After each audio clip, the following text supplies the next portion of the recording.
Pinoy dancer naman irerepresenta ang Pilipinas sa isang global competition sa Switzerland. Kaugnay niyan, may report pa ang Star FM Manila.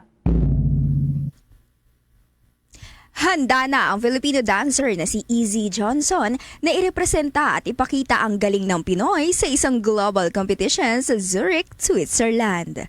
Matapos maiuwi ng 23-year-old dancer ang national title, siya nga ang magiging official representative ng bansa para lumaban sa World Finals ng isang global brand na magaganap sa October 24, 2026.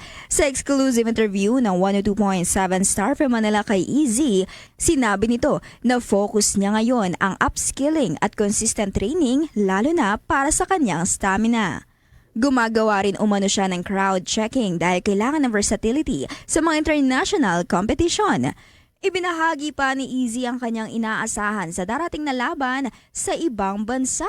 May represent ko po ng maayos talaga yung Pilipinas doon. Talagang ma-appreciate nila ang Pinas. Iba po talaga kasi pag Pinoy. Alam ko malalakas sila lahat doon pero I can say na different po talaga ang mga Pilipina. Nais rin namang maiparating ng Pinoy dancer ang kanyang lubos na pasasalamat sa lahat ng tumulong sa kanya upang makamit ang tagumpay na ito. Pinapasalamatan ko yung buong family ko na kahit sobrang pasaway ko pagdating sa mga dance events, lagi akong punta ng punta. Sa girlfriend ko, siya nakakaalam ng silent battles ko. Sa lahat ng grupo na affiliated po sa akin, J-Hop, Alliance, 1DDC, Terra, Squad Zero, Noises PH, and Sayawan Movement. Yan sila yung naghulmas kung sino po si Easy ngayon. Kung bakit po ako nasa estado po na ganito ngayon dahil po sa kanila rin yun. Sa lahat po ng sumuporta po sa akin sa Red Bull Nationals, yung malaki po yung pasasalamat ko sa kanila kasi na-appreciate ko nila yung dance ko nung nasa stage ako. Mula rito sa 102.7 Star FM Manila, nag-uulat ito sa Star DJ Ivana Darna.